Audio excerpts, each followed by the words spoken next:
Terima kasih pemirsa, Anda masih bersama kami dalam Kominfo Newsroom.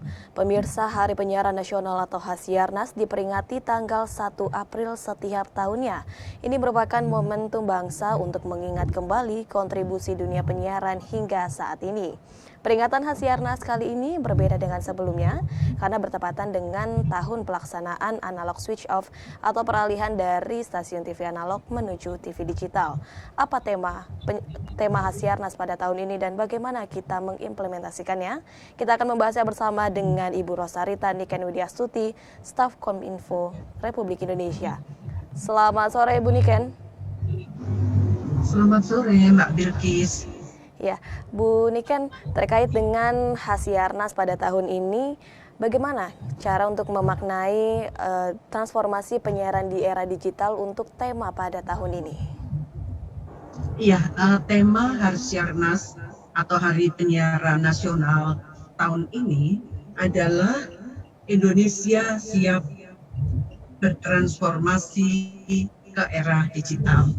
Jadi memang seluruh stakeholder penyiaran, baik itu dari lembaga penyiaran, dari industri elektronik dan juga masyarakat, sekarang ini sedang bersiap-siap untuk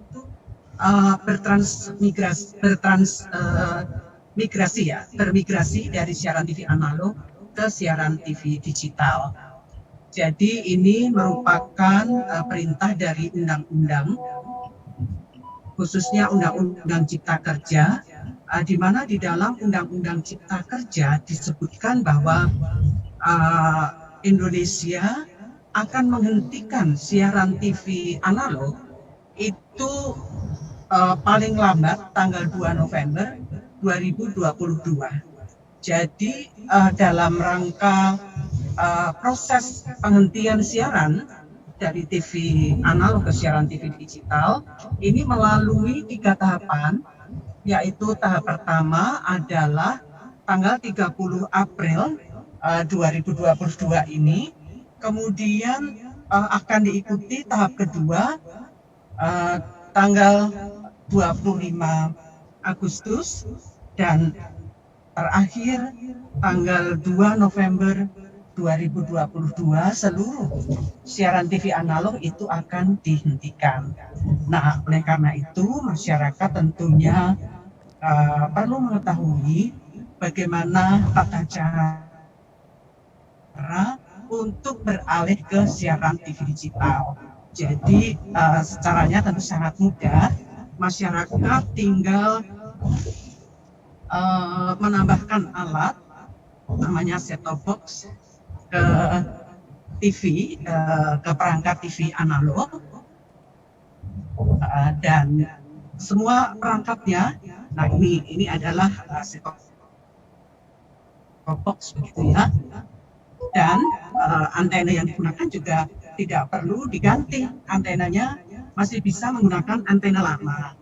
Kemudian TV digital ini juga tidak berbayar, tidak seperti TV kabel ya, TV berlangganan, tidak seperti itu. Dan juga tidak menggunakan pakai data, jadi tidak streaming begitu. Jadi sangat mudah bagi masyarakat untuk beralih ke siaran TV digital begitu. Baik, transformasi ke TV digital dimulai tanggal 30 April 2020 dan tidak dipungut biaya apapun. Kemudian Bu Niken, terkait dengan implementasi tema transformasi penyiaran di era digital mencakup apa saja dan apa hanya perpindahan dari analog ke digital saja atau ada hal lainnya Bu Niken? Karena sekarang ini yang menjadi prioritas, program prioritas dan sangat urgent adalah siaran TV digital atau analog switch off, penghentian siaran TV analog. Maka dalam rangka Hasyiarnas ini selama sepekan kegiatan yang dilakukan rangkaiannya adalah semuanya dengan tema analog switch off. Hanya kemudian target audiensnya itu bermacam-macam. Jadi dari KPI menyelenggarakan webinar bekerjasama dengan Unpad, kemudian juga dari Kementerian Kominfo menyelenggarakan bimbingan teknis untuk set-top box. Kemudian ini kami juga menyelenggarakan webinar dengan audiens para jurnalis, jurnalis radio maupun TV. Dan kita menyelenggarakan sarasilan juga. Dan selain itu juga kami menyelenggarakan sandiwara radio. Jadi sandiwara radio jadi pesan-pesan mengenai analog switch off ini dikemas dalam bentuk sandiwara radio, sehingga masyarakat pendengar radio itu memahami karena dikemas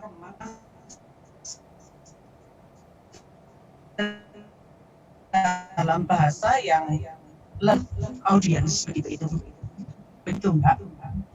Baik, Bu Niken, kemudian isu apa saja yang diangkat pada peringatan Hasiarnas tahun ini dan bagaimana perkembangan isu pada tema tahun lalu terkait dengan publisher right? Seperti apa perkembangannya, Bu? Untuk publisher right ini tentunya sekarang sedang disiapkan kajian akademik ya. Jadi karena kalau akan membuat satu aturan itu kan perlu ada kajian akademik. Nah sekarang ini sedang disusun kajian akademik oleh Dewan Pers dan draftnya juga sudah dikomunikasikan kepada Kominfo untuk kemudian nanti dilakukan pembahasan secara detail, tentu dengan mengundang stakeholder terkait dengan publisher right ini. Kemudian bagaimana baiknya untuk menyikapi momentum Hasiarnas ini sebagai transisi ke TV digital? Ini bukan hanya sebagai momentum peningkatan dari segi teknis saja, Bu, tetapi juga dari isi kontennya. Bagaimana cara memaknai momentum ini? Itu Mbak. Ya, dengan siaran TV digital kan akan berkembang ya, akan bertambah siaran-siaran yang sangat beragam. Karena apa? Karena sekarang ini masalah frekuensi itu sudah tidak menjadi isu lagi. Kalau siaran TV analog kan frekuensi itu sangat terbatas. Karena terbatas sehingga TV-nya ya cuma itu aja. Yang sudah mendapatkan frekuensi ya itu dioptimalkan. Tapi akan susah sekali muncul TV-TV yang baru. Karena sudah nggak ada frekuensinya sudah terbagi habis begitu ya. Nah dengan siaran TV digital ini frekuensi kan sangat banyak karena satu frekuensi untuk analog itu bisa digunakan antara 6 sampai 12 televisi. Jadi sangat efisien. Nah di sini membuka peluang atau berpotensi untuk memberikan kesempatan pada generasi muda yang kreatif untuk bisa menciptakan program-program yang lebih bervariasi, lebih bermakna, bermanfaat, dan bisa juga program-program yang sangat fokus. Nah, kalau selama ini kan broadcasting, enggak? Kalau broadcasting itu isinya A sampai Z, apa aja di situ. Ibaratnya kalau tanaman itu hutan. Tapi kalau dengan TV digital bisa saja membuat siaran yang narrowcasting. Narrowcasting itu kebun yang lebih kecil, misalnya kebun durian. Nah, demikian juga TV, kalau sekarang ini TV bermacam-macam, nantinya bisa TV khusus perempuan misalnya, TV khusus pendidikan, atau TV tentang kesehatan. Jadi begitu Mbak Bilkis, programnya bisa sangat bervariasi. Baik, program yang bervariasi dan berkualitas ini tentunya juga menjadi harapan kita semua terkait dengan perkembangan menuju TV digital. Kemudian dengan transformasi ke TV digital ini, apa sebenarnya tujuan yang ingin dicapai Bu Niken? Tujuan yang dicapai ya tentunya yang pertama untuk efisiensi frekuensi ya. Karena dengan siaran TV digital akan tersisa frekuensi yang cukup besar yang tadinya digunakan untuk broadcasting dialihkan untuk broadband. Nah, kenapa broadband? Karena kan sekarang di Indonesia masih banyak daerah-daerah yang blank spot ya, yang tidak bisa menangkap sinyal internet. Nah, kalau tidak ada efisiensi frekuensi, ya nggak bisa karena kan sudah penuh semua frekuensinya. Nah, dengan adanya refarming atau penataan frekuensi ini, maka akan memberikan peluang untuk peningkatan ekonomi digital, UMKM go digital, kemudian juga menambah lapangan kerja tentunya. Nah, dan bisa juga untuk peningkatan 5G, teknologi 5G. Nah, kalau nggak ditata frekuensinya, 5G ya akan susah karena kan frekuensinya sudah gitu. Jadi internet kecepatan tinggi juga nggak bisa diwujudkan kalau tidak ditata frekuensinya. Nah, selain itu juga masyarakat itu mendapatkan siaran yang lebih jernih, lebih bersih dan canggih teknologinya, begitu Mbak. Baik, kemudian apa yang Bu Niken lihat nih untuk terkait penyiaran di masa depan di saat semua negara ini sedang mengalami disrupsi teknologi dan juga penetrasi internet di Indonesia yang terus meningkat. Bagaimana Bu Niken melihat ini? Iya, jadi intinya sekarang ini di tengah disrupsi teknologi begitu ya, dengan adanya era digital ini, yang terpenting adalah lembaga penyiaran itu harus bisa bertransformasi. Lembaga penyiaran harus beradaptasi dengan perkembangan teknologi. Kalau tidak beradaptasi ya nanti akan tertinggal.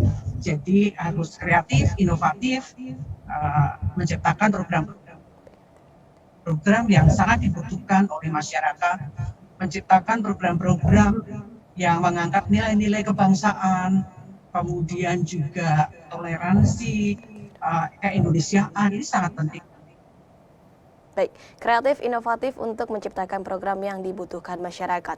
Ibu Rasarita Niken Widyasuti selaku staf khusus Kominfo Republik Indonesia. Terima kasih Bu Niken telah bergabung bersama kami dalam Kominfo Newsroom.